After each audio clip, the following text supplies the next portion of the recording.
Sasha, thank you so much for sharing your time with me today. It is such a pleasure to have you here. For those who might not have crossed your path before, how would you introduce yourself?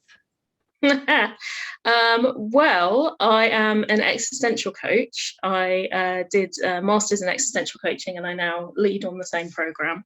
And I guess my area of work within existential coaching is kind of working with um, marginalised groups predominantly. So adults with an autism spectrum condition, um, LGBTQ plus adults. And yeah, I mean, across a broad range of issues, not necessarily working with them on those specific things, but yeah, as a member of both of those communities, I like to work with them. And would you say that within the existential field of coaching, is this a big part of the field, or is it? No, not as far as I can tell. I mean, existential coaching is a small field anyway, so I would hope that I would know. But you never do quite know.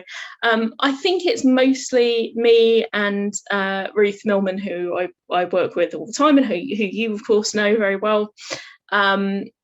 We seem to be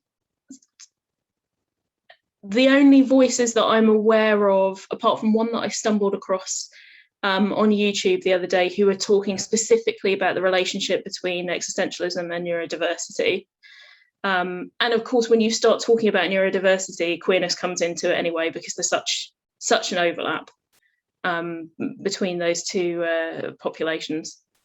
Would you say that that is something that is widely known, or not really? Because I know that when you introduced me to this, it wasn't something that I was highly aware of already. Yeah, I guess I always assume that people are aware of stuff, just because I'm aware of it, and then forget that that's not the case. Which is a very strange perspective, really, because it's not like I think that I'm aware, that there aren't a million things that I'm unaware of. But yeah, it's interesting. You kind of assume that people have the same level of ignorance as you do. Yeah, I don't think it's something that people are aware of. Certainly within the neurodiverse community, I think people are quite aware of the overlap. So there's a pretty good research body now about the overlap, and I'm really rubbish at recalling numbers off the top of my head, but I have them in a nice presentation somewhere, of course, that I can whip out when need be. There's a very, very strong correlation between people who are autistic and who are queer, both in terms of gender and in terms of sexuality. It's basically really actually seems to be rarer for people on the spectrum to identify as cishet, meaning cisgender heterosexual.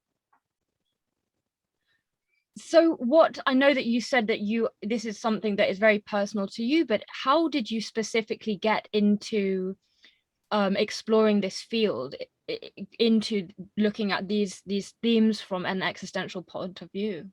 Yeah, I think well, I think Ruth and I kind of brought it out of each other a little bit, to be honest, because she'd been working with autistic clients for a very long time, not explicitly existentially. And then, of course, when we met each other, we started talking about existential approaches to neurodiversity and kind of comparing notes, I guess, in terms of what we were doing with clients or what we felt about neurodiversity.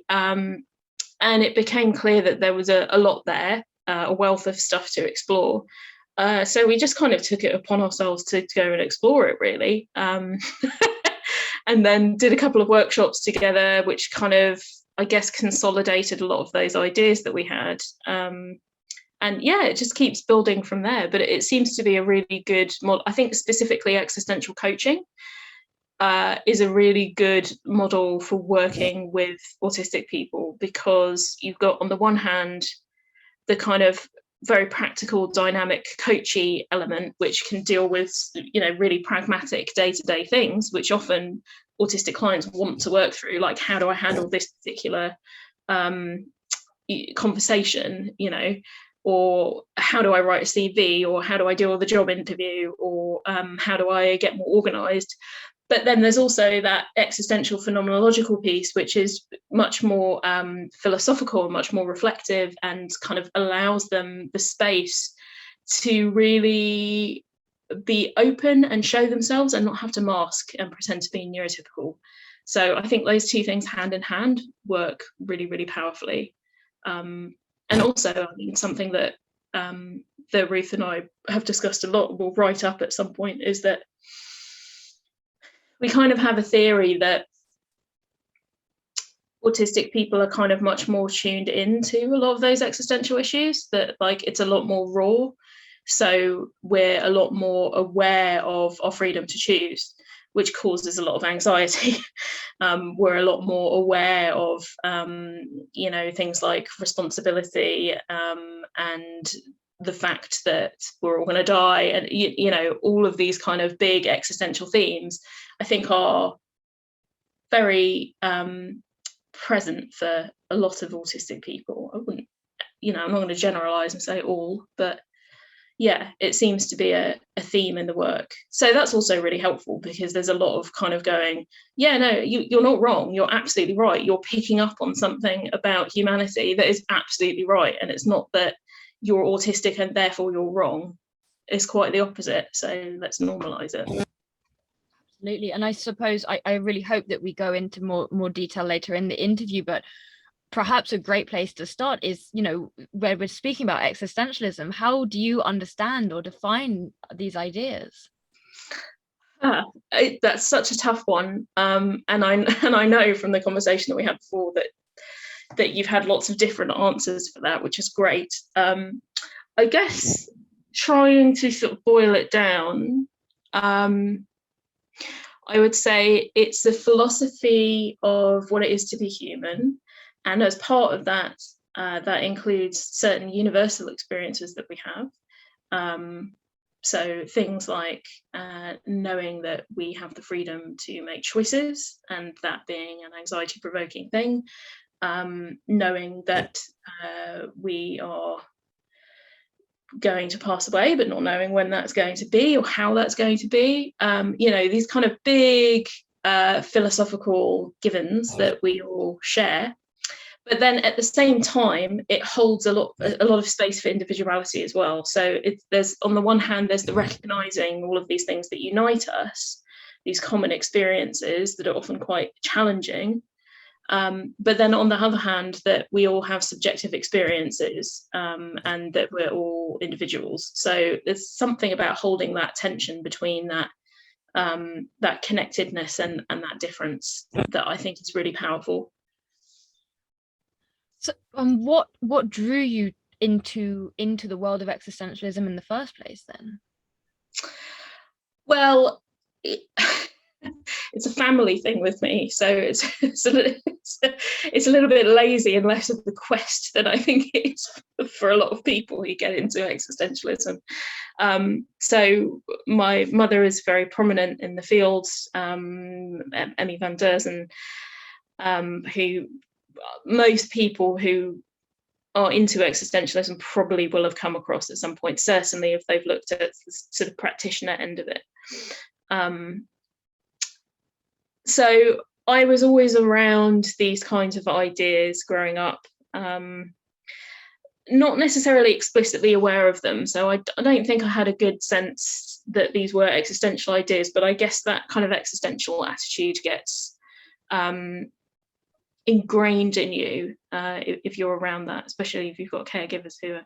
Now, having said that, my father was a Freudian psychoanalyst, so a little bit of two different worlds there. But I was quite determined not to follow in my parents' footsteps. Obviously, this did not turn out well. I did not stick to my guns there, but that's okay. We change, we're fluid.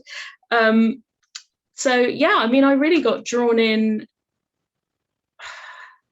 I guess, in that kind of understanding perhaps the language of existentialism, just from being around it. And then when I was kind of a bit older and a bit more open to it, and less kind of just, pushing away on the basis that it's trying to, I don't know, make something different of my life than my parents had. Not that there was anything wrong with what my parents had done. Very quickly realised, getting involved with my mother's work, that actually it was very interesting to me, and I had to eat humble pie and say, yeah, no, actually, I'd quite like to get involved in this. So it kind of feels like it chose me from the very beginning. And I did a lot of not choosing it back until eventually I did. You see, I'm so glad that you elaborated on that, because you can say you had a lazier introduction than maybe other people, but still there was choice involved, like you said. And I know just from our many conversations how much you have invested and put into, and it's an intense journey into this field of thinking, isn't it? I think I think that's fair. And I think in some ways, I suppose it's been more of a test of how I feel about it, or how I connect with it, or how serious I am about it, because there were so many things that would have made it easier for me to reject. It wasn't just something that I could sort of stumble on and it feel like it was mine, and I could just run with that and sort of, I guess, gatekeep it in a way that people often do with a paradigm that they pick up, or like a belief system, or a way of life, or people get quite funny about that, don't they? They sort of gatekeep a perspective, and I guess that kind of wasn't open to me, which was more of a test, I think, of how much I was willing to engage with it. That's probably really rambly. I feel like I was just, No, but it's a reflective moment, really, isn't it? Yeah, well, this is what I tend to do. I get to do, you know what I'm like. When I give a talk or something, there's a lot of kind of, I've only just thought about this right now. I haven't actually. That is truly the brilliance of them, though, because you feel, I hope we can add links to your talks in below the video when it's released, but there's something incredibly captivating about the way you speak, because you speak from this really genuine, reflective, authentic space, and you feel included, indeed, in the kind of process of what you're thinking, what you're sharing, what you're experiencing. Thank you. That makes me feel slightly less self-conscious about my tendency to ramble and lose a sentence. So I would love for you, I know we haven't got the presentation here, and I have enjoyed many of your presentations in the past, but I would love to hear more about what you do, what you've contributed in this field. Well, I mean, I guess there's the kind of broader stroke stuff around just bringing existential coaching to people's consciousness, to people's awareness, because it is quite a small niche field, but it has been growing over the last few years. So that's been really good to see.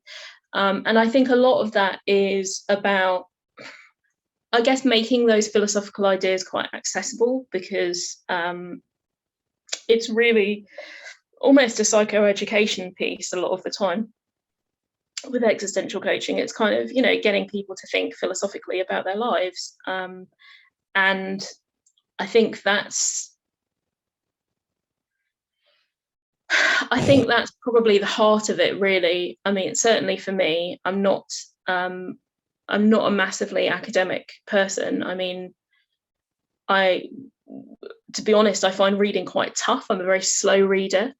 So for me, it's always been about trying to crystallize those ideas, because it shouldn't be esoteric. The whole point is that it's, the philosophy of what it is to be human. We're all human, so we should all be able to engage with it and access it. So I'd say that's a lot of the work that I've done in the kind of broader, I guess, realm of existential coaching. But within that, I've done quite a lot, as I say, around neurodiversity, and also particularly around gender diversity. So talking about gender fluidity and gender identity generally. And I think existentialism is really useful for that, because there's this kind of openness, this recognition that we are, as humans, quite fluid beings. And it kind of allows for an exploration and openness and ambiguity, I suppose, to be able to hold those kinds of questions around identity.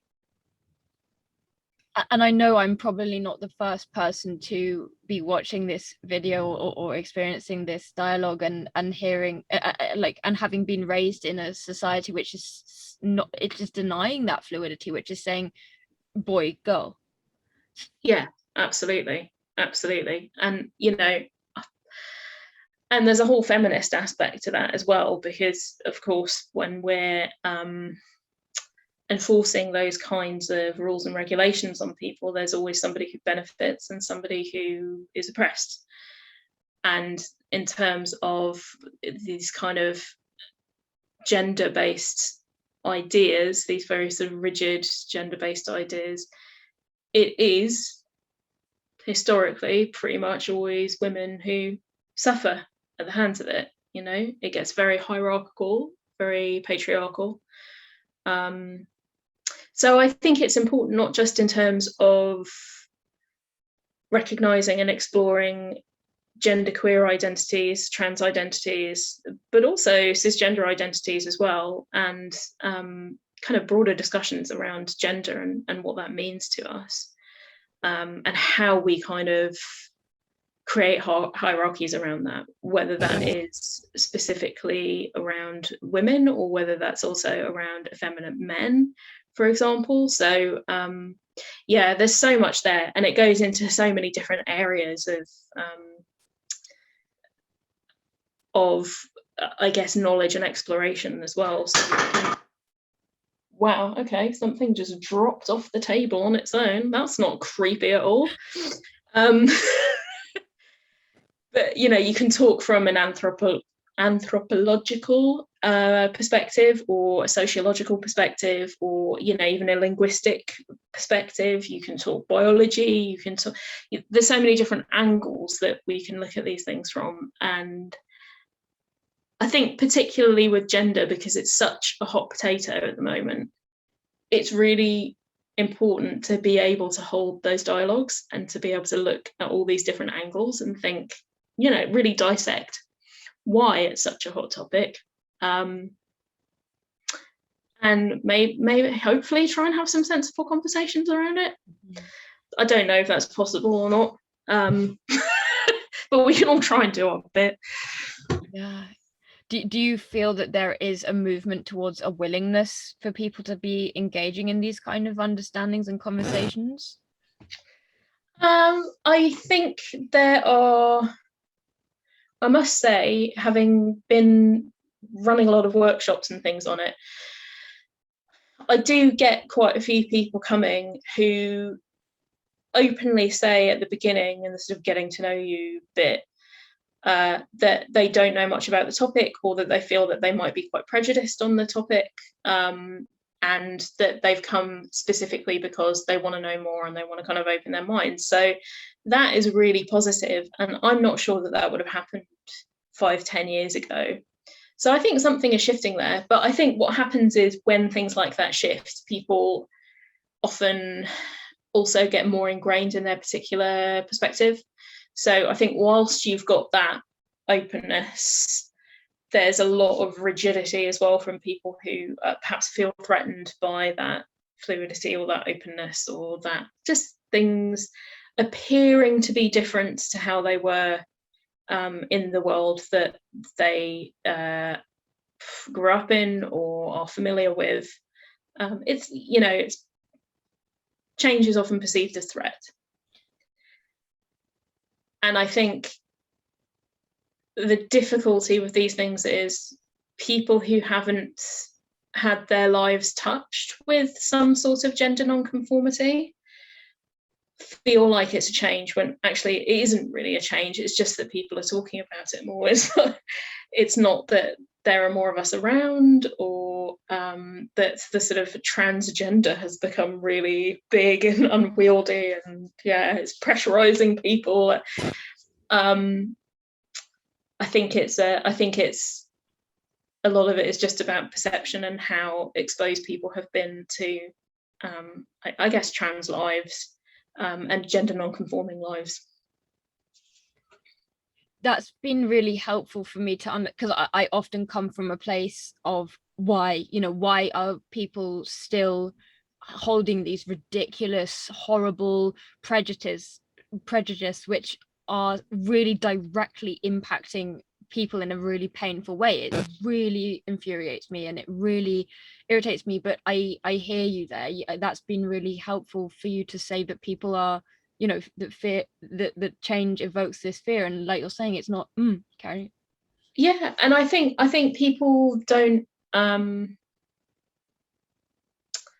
I was going to say there's nothing worse than, but there's so many things worse than what I'm about to say.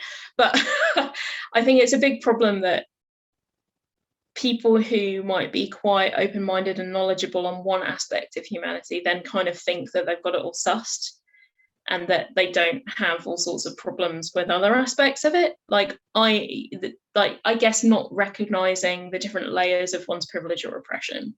And one's awareness. So I think it's easy, for somebody like me to sit there and talk with, I don't know, maybe a little bit of gravitas, or what's the word I'm looking for?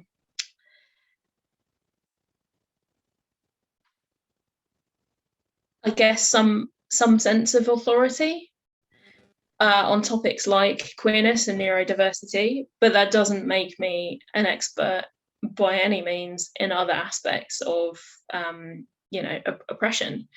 So I know that I've got lots of gaps in terms of other oppressed groups, and it's my job to try and fill those gaps. But I think often we get a bit cocky, like about maybe knowing our gaps. I mean, maybe knowing I guess seeing other people's gaps in awareness on a particular topic, we kind of get comfortable in the idea that somehow we're further along in some sort of journey, and actually we're probably really far back in other aspects of that, if that makes sense. Absolutely, it's so beautifully put, and it's making me think how important it is for us to develop a sense of confidence in whatever we're feeling highly and aware of, highly understanding of, but also with humility and with embracing the fact that there's so much unknown to us as well, and this allows us to be open to understanding more. It's that balance, or that combination between not just awareness of a phenomenon, but to have a deeper understanding. And I feel that no one could have prejudice in the way that it prevails in society today if they had an understanding of the humans that they're prejudiced against. Well, I think that's the difficult part, isn't it? I mean, I guess this is where a lot of my father's work comes in, because his area of philosophy, so he's not a psychoanalyst anymore, he hasn't been for some time, he's a philosopher, and his particular area of expertise is around dehumanization. And I think, I mean, I'm not up to date with his work at all, and he could speak with much more gravitas on this than I can. But essentially, there are those mechanisms of us dehumanizing particular groups of people that allows us to take those kinds of perspectives, because we're not seeing them as equal. Which, by the way, is something I have a huge problem with anyway, in terms of not just obviously dehumanizing and oppressing people. Clearly, I have big issues with that, but I mean also in terms of, I guess, the kind of humans versus other animals kind of paradigm. So the way that we're always separated off, we don't talk about ourselves as animals, which is really weird. I mean, it's kind of, I feel like we have huge power issues just as a species, and I'm not exempt from that, And I think it really stops us from feeling like we are a part of the world in many ways. I think it's incumbent on us all in whatever we do, but I guess this is a I'm thinking particularly in terms of thinking philosophically and how we take that into practice, to think about how we can be a bit more, I guess, interconnected about stuff. So I've had some really interesting conversations with people who do like equine therapy or walking therapy, those kinds of things, where it's so much about connecting to the world, connecting to the natural world, connecting to the environment. And I guess realizing that we're just a small piece of that, that we're not, the be all and end all. And we kind of, am I allowed to swear? I would say maybe yes. Yeah, okay, cool. Kind of up our own arses, like most of the time. And I think, and I still think that's true often when you're reading the philosophers who write this work. It's brilliant, but a lot of the time you read it and you think, you're really up your own arse though, aren't you, Heidegger? Or, you're, as much as I love you, Nietzsche, you're just really like just navel gazing.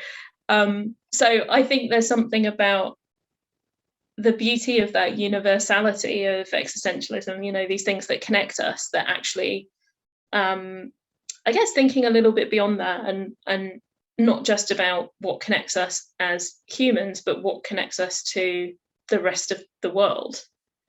So it's not just this really weird little culty human. Yeah, don't really like humanity.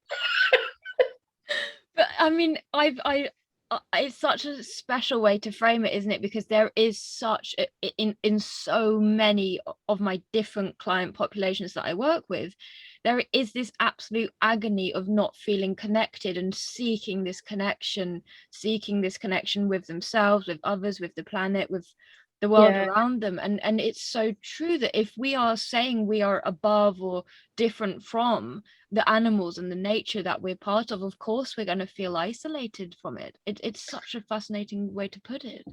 Yeah, and I think it's kind of who was it? Somebody raised it with me a while ago, something around the sort of individualism of existential ideas, and I kind of thought, well, yes, that's true, but that's largely because of the time at which they came to be. It was a post-Renaissance movement where things had become to be all about the individual. And, that's what Nietzsche was really challenging. People call him a nihilist. He wasn't a nihilist. He was really worried about nihilism. And his whole philosophy was about trying to find an answer to it so that we didn't just fall into a nihilistic society. And the reason that he was worried about that was because of the trajectory that certainly the Western world was taking, with the decline of religion and the rise of kind of this more individualistic, more, I guess, concrete science-based paradigm, which neither of those things are necessarily bad, but you can kind of see the flow of how things have happened since then. So I kind of think Nietzsche was right. I think, we have, with the rise of technology, all that science stuff, which is so wonderful and helps us in so many different ways, but also can be so abused. It has, for something that is able to connect so well, it has also really disconnected us at the same time. And when you look at our communities, they're so much more transient now. People don't really stay in the same place. They move around. So they don't really get to know each other. They don't necessarily have places where they go to hang out with their neighbours. It's kind of, most people will form some online community, or they'll get community from work or something, but that's usually not local. Most people are kind of commuting or meeting people in these other ways. We're less connected to society around us. I think that was something that I noticed a lot when I kind of had my foray into politics. Not that that's finished, but I ran as a local councillor a few years ago. I can't remember when exactly. It feels like ages ago now. It probably wasn't even that long ago. And I kind of had all of these big ideas about it, I think anybody who gets involved in politics, whatever their political perspective is, does, but that's why you get into it. And then, on the doorstep talking to people, it's like, well, of course, most of them are only concerned with what's going on their doorstep. And they're not necessarily that concerned about what's going on more broadly in their community, or, how we need to support different groups within that community, unless they're a member of that particular group. And I think that's quite natural, but I think probably the way that we've progressed has enhanced that perspective, I think.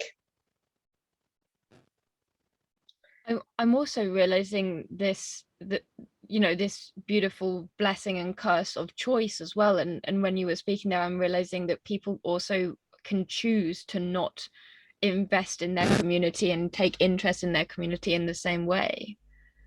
Yeah, and I think most of us kind of imagine that somebody else will do it as well. I mean, that's the thing that comes up when you're in politics, which is really, really frustrating, is that like lots of people have really good ideas about things that the community needs, but very few people are willing to actually step up and create that thing. They're quite happy to sit back and talk about how it should exist or somebody should do it. But the kind of unspoken proviso is, as long as that person isn't me. And I think we all do that. I think it's a kind of an example of bad faith, I guess, in action, that we're conning ourselves about our freedom and our responsibility to be able to make those choices. I don't know that there's an answer to it. In some ways it's very sensible. You can do yourself a lot of harm by trying to do too many different things, and trying to be that person too much. But yeah, I think there's something there about how connected we are to each other, how much we think about that choice making in terms of other people and kind of social responsibility. And I guess that's the part that a lot of the philosophers didn't necessarily touch on. Like, a lot of it was about personal responsibility to ourselves, which is also really important. But I guess there are lots of different types of responsibility that we have. Do you feel that there's scope for more existential philosophies with a stronger emphasis on community then? Yeah, I think so. I think that's kind of hopefully naturally where we're heading at the moment. I think there's been more talk about those kinds of things, particularly from an environmental perspective, because there's been so much recently about climate crisis and our responsibility towards the planet. So I think people are kind of more keyed into some of those issues. There are a number of people out there who are already doing things like already having conversations like this that I'm aware of, and I'm sure there are many, many more that I'm not aware of. And the same with social change. I think we've seen quite a lot of I guess the positive side of that connectedness, that ability for us to connect with humans around the world, is that it's been easier to find people who are interested in the same causes as us, and to have more awareness of what's going on around the world, in order to address certain problems. So I think that kind of thing has increased, and I think people are talking about those issues more. And I think out of that naturally will evolve much more people talking about it specifically from an existential perspective. But also, it doesn't really have to be explicitly from an existential perspective. Like this, because again, I feel like there's a big gatekeepy. Like, I don't know, there are plenty. These existential ideas are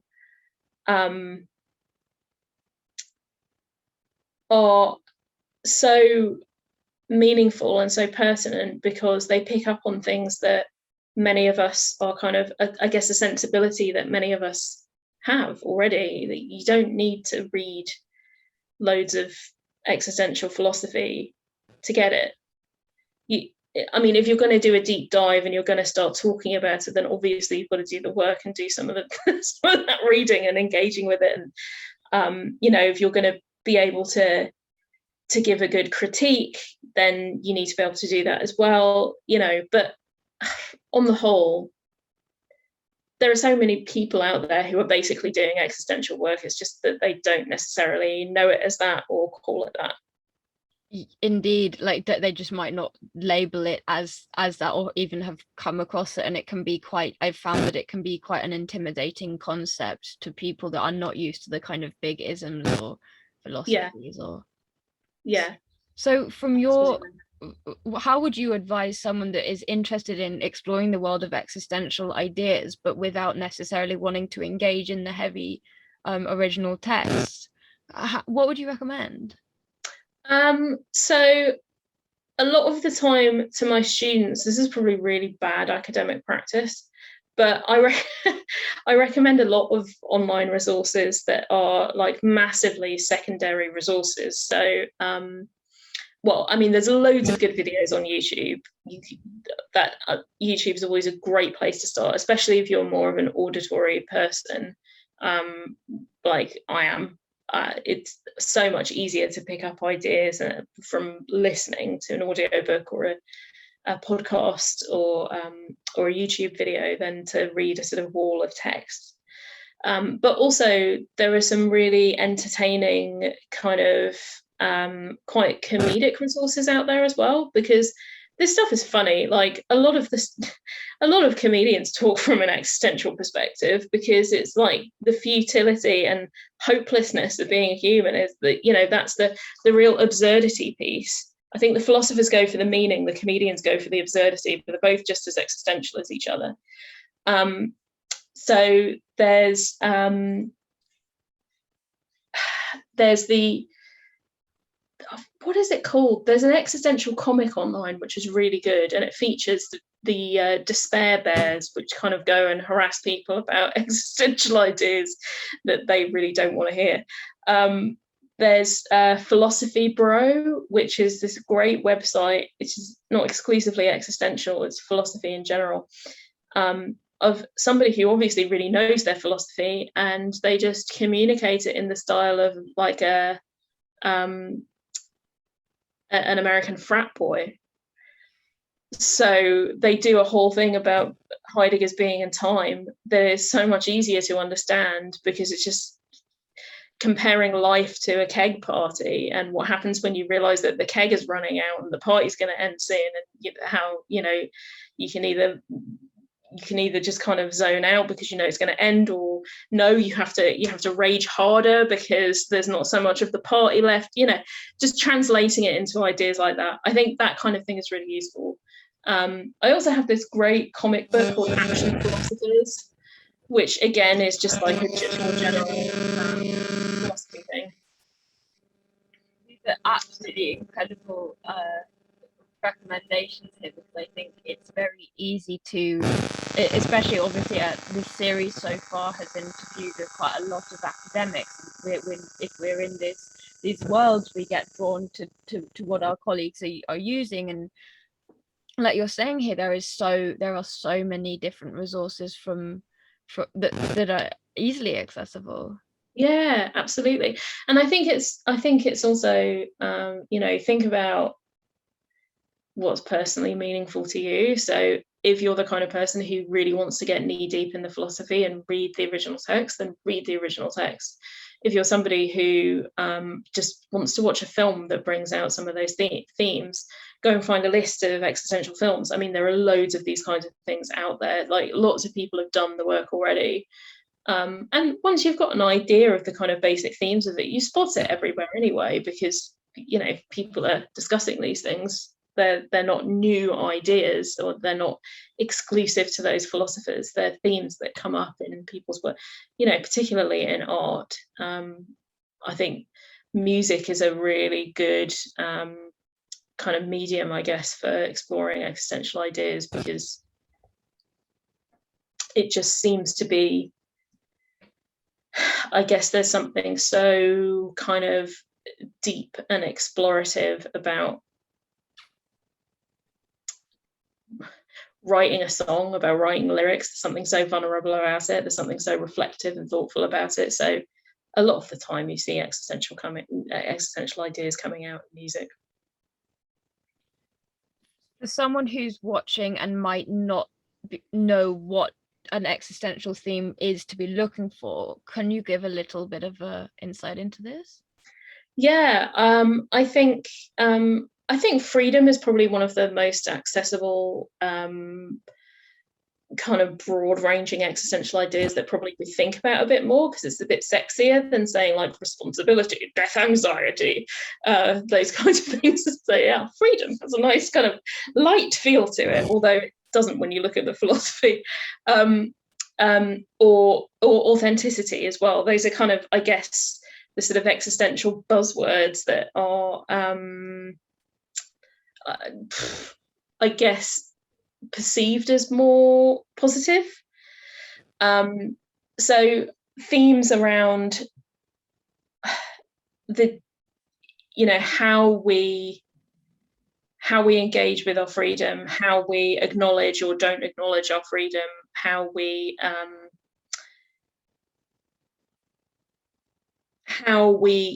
kind of both acknowledge our choice and also our restrictions in a situation.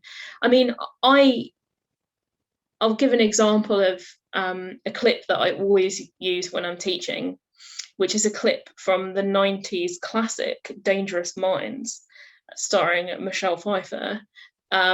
It's a great movie. It's based on a true story.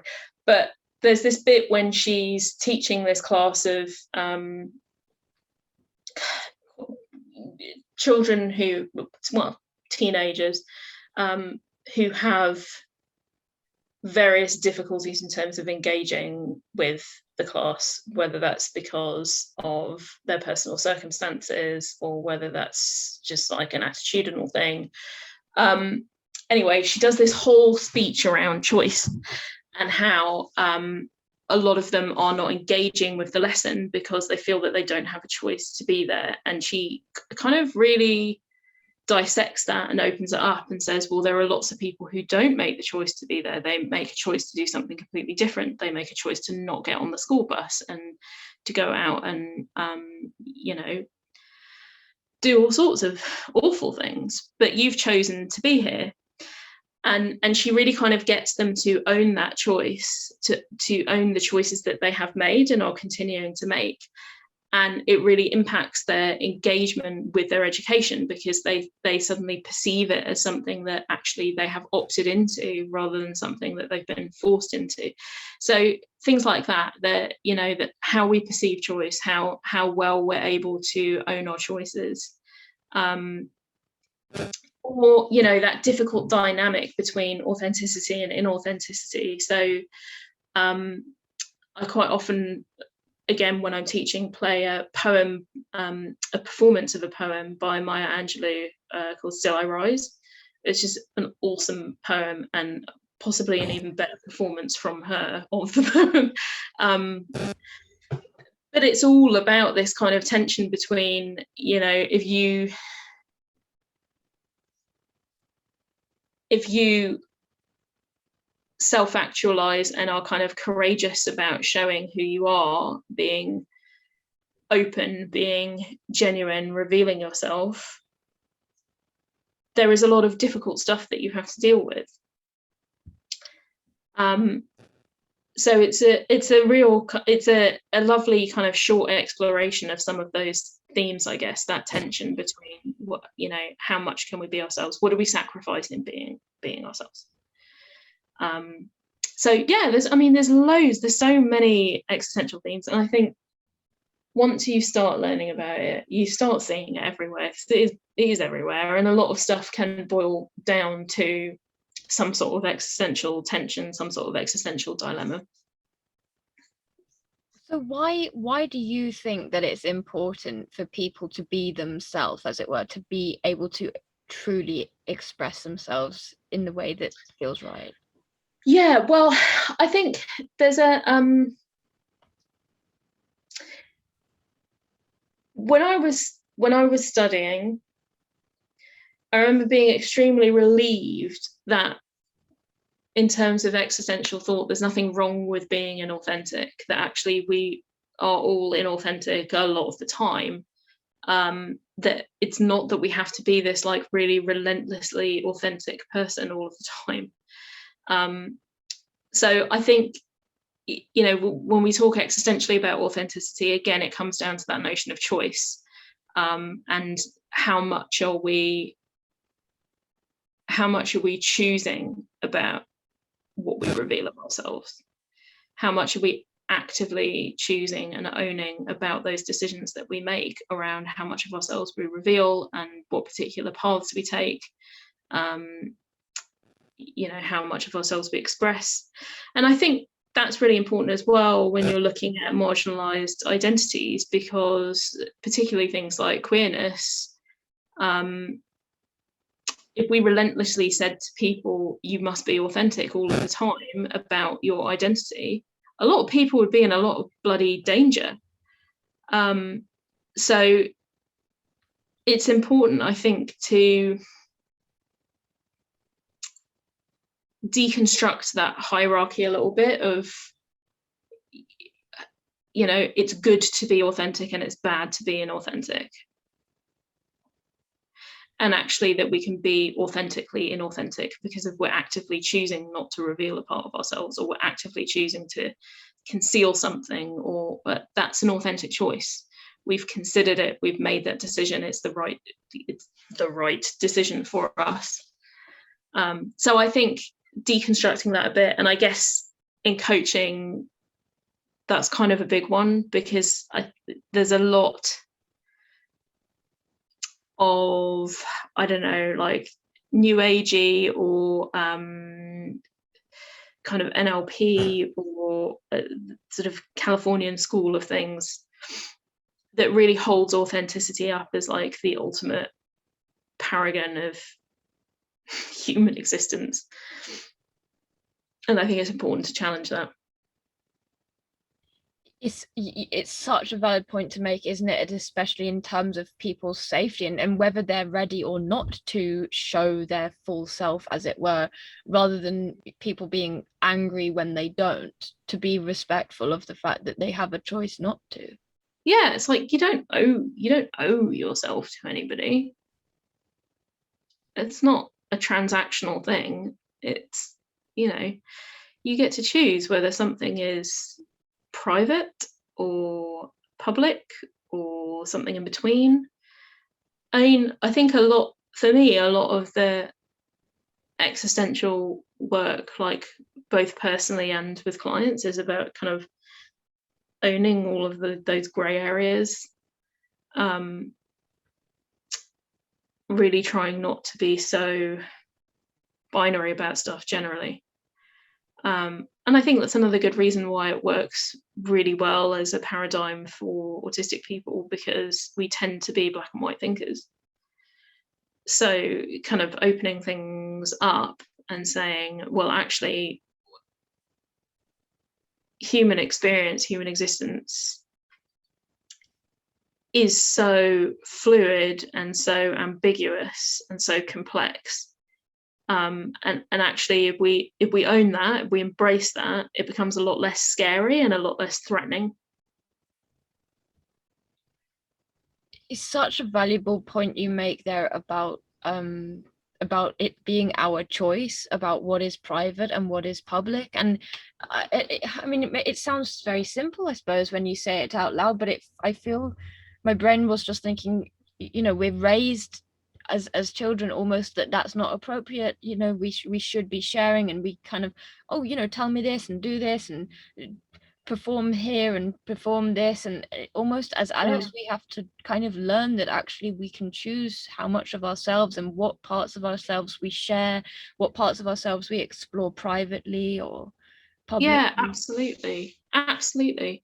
And I think there's a lot of pressure, particularly if you are in one of those marginalized groups, to be like out and proud all the time, and like particularly around queerness. I mean, so much of the dialogue is around pride, because obviously it's a response to the shaming that has happened historically and continues to happen. But it's often not that straightforward. Well, I would say it never is that straightforward. Nothing's that straightforward. And I think it's great if you can be one of the people who is out there being visible and vocal about those things, because we need those people. But that doesn't mean that every person has to be that person. And it would be awful for somebody to be outspoken and visible and actually not feel like that was a choice that they made, because you're putting yourself in a really vulnerable position doing that. So you better bloody well mean it. You better own that choice if it's a choice that you're making.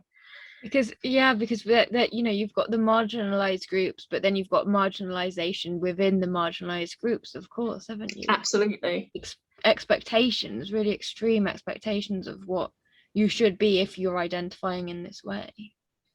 Yeah, I was listening to a podcast last night, and there was somebody who had written a few books about Ayurveda, and she was really, really cool, really charismatic, and she'd obviously done a lot of work on it and knew her stuff. But she was saying that, as part of getting her book deals and talking about Ayurveda and all of this stuff, she felt like how she described it is she felt like she had to kind of play white, like she couldn't express a load of parts of herself that aren't kind of part of that sort of white middle class sensibility. So, for example, she was taking pole dance exercise class and really likes twerking and that kind of thing, but she wasn't sharing any of that part of her life because she felt like in order to be like this, to be perceived in a particular way by the general public, that she had to mask that part of her experience. So again, I think this is something that is really, really at the forefront of autistic people's minds, because we're used to having to camouflage and mask and pretend to be neurotypical. So that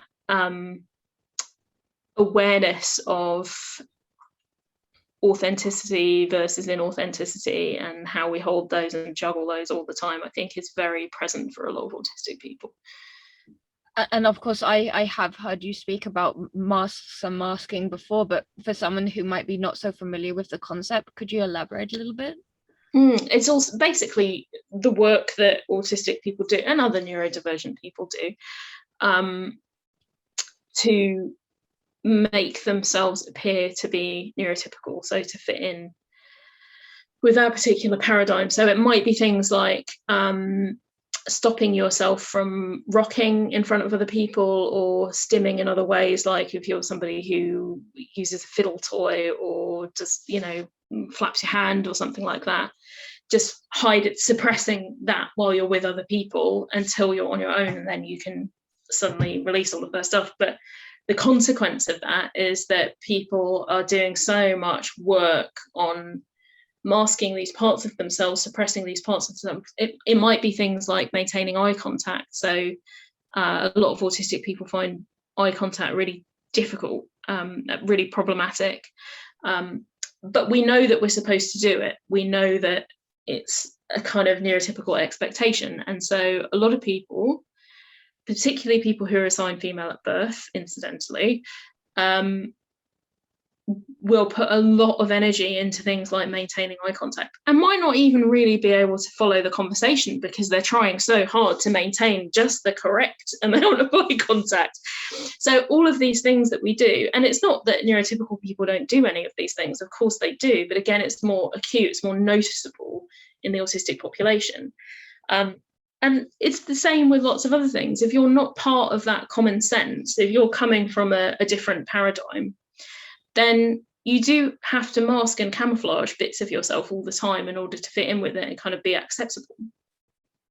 This is one of the reasons why I really like Nietzsche, because so much of his work was about what we sacrificed in doing that and how strong we have to be to go against the grain, to go against the herd, what that means. Especially as in so many situations like this, that the herd is being the herd with absolutely no reason to, like, it makes no sense that people should be suffering just because a massive group of the population expect eye contact. Like, it's ridiculous when you think about it like it's that. Absurd. And it's true pain. Like, it's truly exhausting as well, from my experience. It's truly exhausting to exist in that way, to live constantly meeting these expectations, which are just, they're irrelevant, they're not necessary. Yeah, it's not gonna determine whether someone lives or dies, or it doesn't dictate anything about quality of life. Yeah. So we're speaking here about coaching, and I'm realizing I probably haven't asked you, how do you understand coaching? Because obviously I'm coming from more of a psychotherapy counseling point of view, but yeah, I think they overlap a lot, because they're both about using similar kinds of skills. They're both usually about individual work, so working one-to-one with a client, facilitating a reflective space for them to think about their lives. That's the similar part. I think the different part is that the therapy will often, though not always, be a space for doing kind of emotional healing work. There's a lot of kind of sifting through layers of stuff often from the past, and working through that and kind of making sense of it, and hopefully possibly healing something along the way, or at least clarifying something along the way. Coaching, you dip your toe in with that, but that's not the point of the work, and it wouldn't be a coaching relationship to sit in that. It's much more about where are we going to. It's much more kind of future focused. So there is a kind of a space, I think, where the two of them overlap a lot. So if you've got, a therapeutic client who isn't in crisis, who isn't dealing with trauma, who isn't necessarily doing that sort of really deep emotional healing work, compared to a coaching client who doesn't necessarily have a particular target or goal that they're working towards, but wants that self-reflective space because something doesn't quite feel right in their lives and they want to think about the choices that they're making and how they go forward. There's a huge overlap in the sort of Venn diagram of therapy and coaching, particularly existential coaching, compared to other coaching paradigms. Can you elaborate on that? Like, what does existential coaching look like that's different to other types of coaching? A lot of coaching work is that kind of very solution focused, target driven, goal setting kind of work. That's the kind of, I guess, traditional paradigm of most coaching. Obviously different methodologies will treat that slightly differently, but that's the kind of overarching theme, that you're setting a target and you're working towards that target, and that's that. Existential coaching, I think, is much more in the school of what's called transformational or transformative coaching, which is a kind of a much more holistic thing, I guess. So you're thinking about the future and you're thinking about the choices that you make going into that future. But it's much more open-ended. There's much more exploration about how you feel and what kind of different layers of things are at play, and not necessarily just, well, actually really questioning just going in and focusing on one target, because life isn't like that. And there's something there about embracing that fluidity and that complexity and that ambiguity again, that I think is a danger with coaching, especially if it's like time limited coaching, where you're really doing like 6 sessions to achieve this particular target, which can be really useful to achieve that particular target. But then what happens when you've achieved that particular target? A lot of the stuff that was a motivator for reaching that goal is probably still there and hasn't, been dealt with or packed away nicely or fixed. Or so there's something about that, understanding the complexity of human experience. So and thinking about how that informs our sense of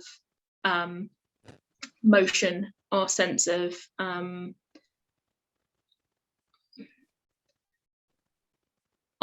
our future, our sense of our own dynamic nature. So I guess, yeah, it's a different way of informing those choices. So I'm almost getting a sense that coaching is when someone has identified a change that they want to make, or at least that they want to make change, whereas therapy, it might just be that someone comes to therapy because they're hurting. Yeah, exactly. Yeah. There's an assumption in coaching that you're going somewhere, you're moving towards a destination. For some coaches that will be a specific destination, but if you're kind of a transformative coach, then the destination might be unknown. Mm-hmm. And with open-ended coaching, I guess you take the journey, perhaps you can take the journey more slowly, explore more things along the way. But yeah, exactly. And I think a lot of what you're doing with existential coaching is just kind of well, you're teaching people to think about their lives in a philosophical way, so that it's not just about the practicalities of reaching a particular goal or getting to a particular place in one's life. It's more about how you support yourself and make choices along the way. Because I'm realizing, there's quite a debate within the existential field about short-term and long-term, is there not? Yeah, there is. I completely avoid that because I don't know, I feel like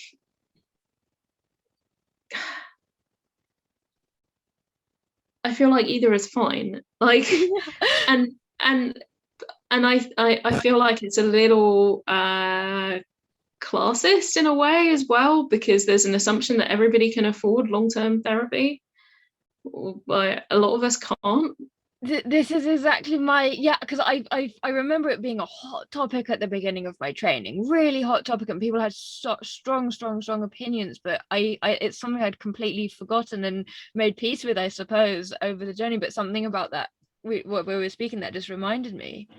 I think, people will get really heated about stuff and just like, I don't know, I guess we all like to champion a cause and feel like we have a meaningful perspective to take on something. But I mean, I think you can do equally good work long term or short term. It really depends on so many different variables. It depends on where you're both at as a client and practitioner at the time, what happens to come up during the work, whether you just happen to meander into a conversation that is particularly impactful. I mean, there's just so many. You could have therapy for 10 years and it not be as effective as one particular session, or it might be one particular session within those 10 years that really made all the difference in your life. In the same way that, often it's a moment that we have in our life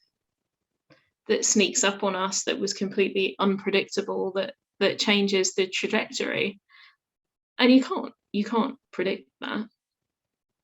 And that, I guess if you're in longer term therapy, the chances of that happening are higher because there's more time where you're carving out that space to sit and do it. But I don't know, it can be really useful having the kind of the awareness that the therapy is coming to an end, or the coaching is coming to an end. It can be quite focusing. So I don't know, people like to have an opinion.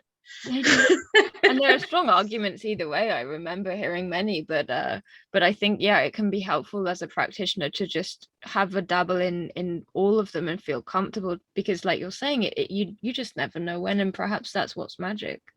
I think it's just a lot about, all of these arguments that people have within professions are kind of, they're important on some level, but most clients don't really care about all of that stuff that goes on behind the scenes.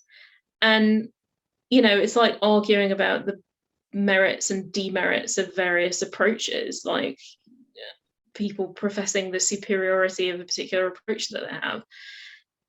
At the end of the day, most of the time, a client has not picked you because you have that particular approach. A client has picked you because you're the right price range, you're the right geographical area, maybe they like your name, they knew somebody who had, it's all these weird and wonderful reasons why people choose a particular practitioner. It's unlikely to be that, that they think that we're doing it in the particularly right way. Thank goodness, because that's an illusion, and it's so much more about just the relationship and the expectations within that particular dynamic. That is something definitely that surprised me along my training, is how fighty, how competitive the field is. It because obviously coming into it, I'm like, oh, I'm gonna just be around lots of lovely people who want the best for humanity, and sometimes yes, but sometimes no, sometimes it's so competitive. Oh yeah, there's a wearing my other hat, which is the sort of academic administration hat, and having spoken to lots of other training providers and people who work at various different training providers, and people who work at universities where they have lots of different types of courses. Psychotherapy students have a reputation for being particularly difficult. Really? Do they know why? Across the sector. I don't know. I mean, you could theorize. You could come up with lots of different potential explanations for it, but I don't know what's true and what's not true. But yeah, apparently psychotherapy students, like across higher education, have a reputation for being like the most difficult students to deal with. That's really interesting. And I suppose because I was thinking perhaps more in terms of the field and how people can write like mean articles about each other or stuff, but then I suppose they are just the therapy students that have qualified now, and then they go in and they bring the same competitiveness. Yeah, there's something about, I don't know, there's an energy there that I don't quite necessarily understand, but it's there. It's definitely there.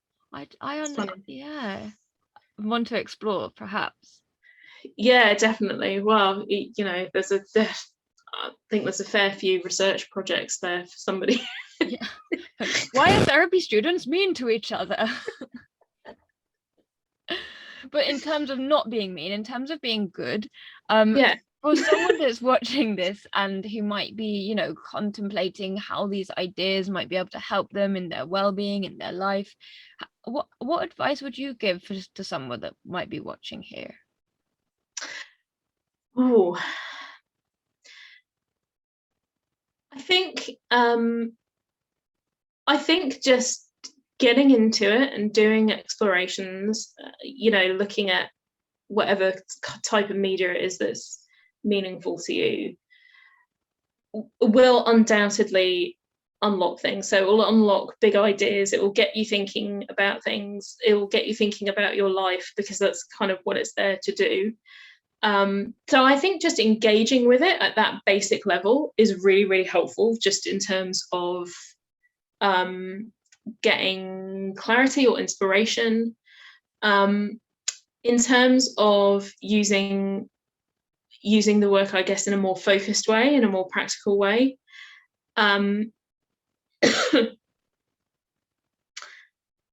Well, I'm writing a book about this, I should say. So I am writing an existential self-help book, which would kind of go into this stuff a bit more. But there are lots of different tools that you can use. So you can think about like the four worlds model, which in very, very brief, I mean, for anybody who's watching who wants to look into it, there's loads of information online, but it's basically a way of thinking about how we engage with the world at different levels, and non-hierarchical, and they're all interconnected. So there's the physical world, the social world, the personal world, and the spiritual world, and we kind of tend to find ourselves predisposed to looking through one or two of those particular lenses, and often ignore looking at things through the other lens. So that can be really useful, just in terms of, I guess, a tool to think about your life, but also thinking about those existential tensions as well. So like the tension between meaning and absurdity. I prefer absurdity to meaninglessness, because it's a something rather than a lack of something. And how we kind of balance ourselves out. So how we, are we somebody who gets really bogged down in the meaning of things and making meaning and finding meaning and all of that side of things, and actually sometimes it might be good to have a bit of the absurdity and acknowledging of that absurdity. Likewise, we might be somebody who gets really caught up in the absurdity and everything just seems bizarre and strange and unpredictable, and maybe we get a bit flip about things, and therefore there's a kind of a balancing out to do in terms of thinking about meaning and meaning making.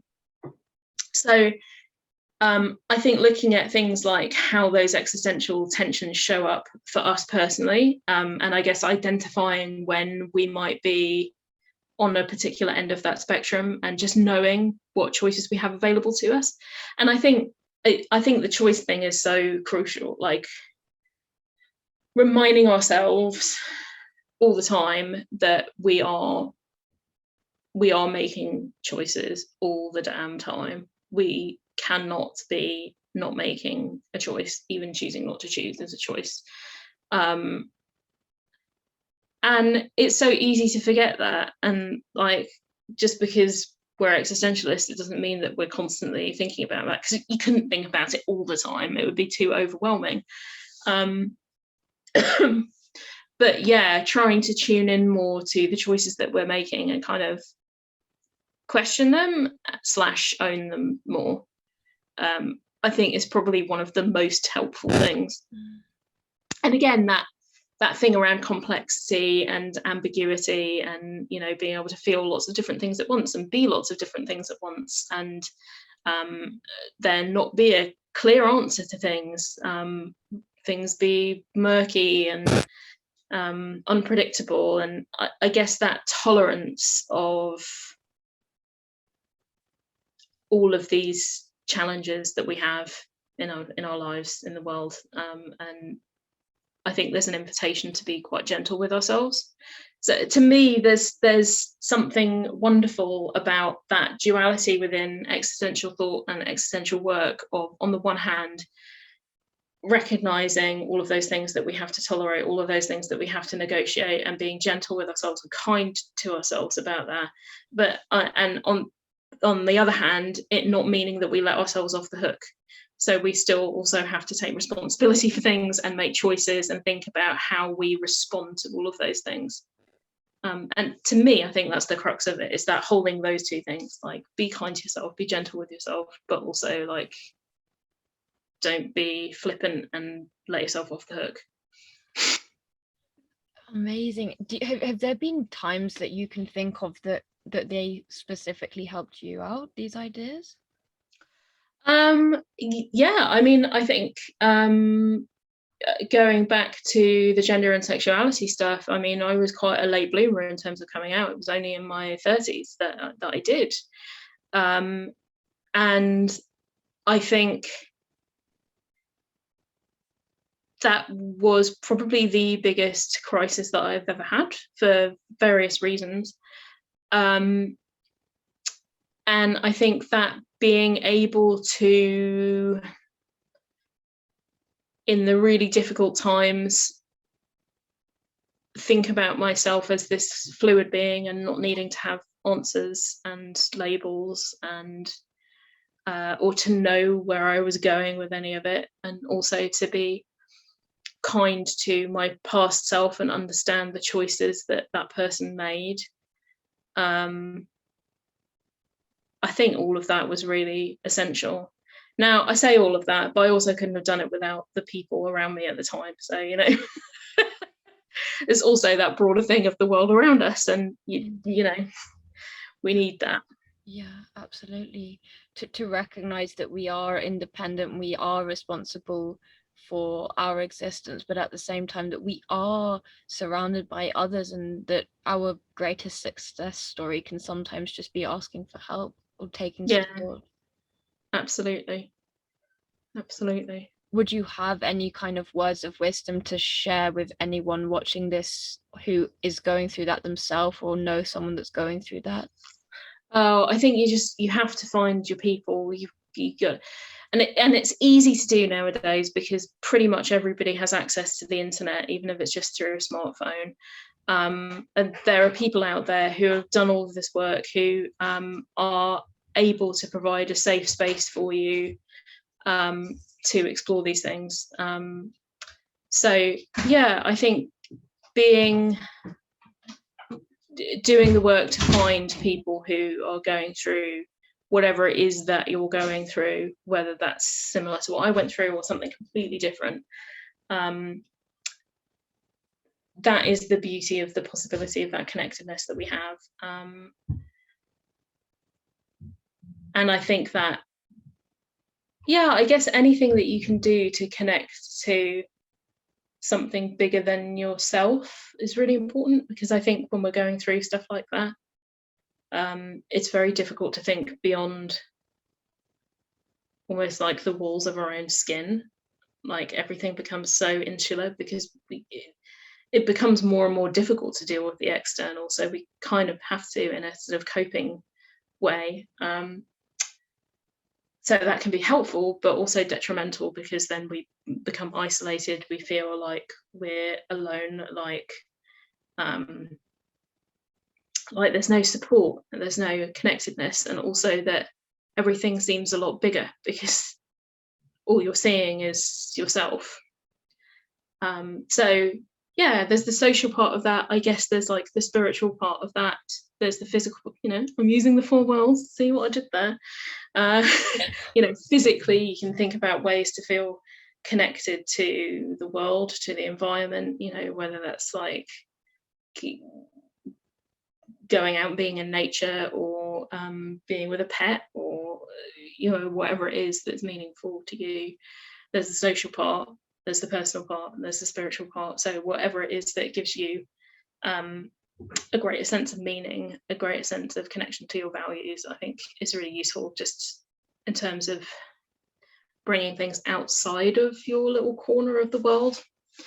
It's really difficult to do, really, really difficult. But that's why other people are so useful, because they can kind of make you do it. Yeah.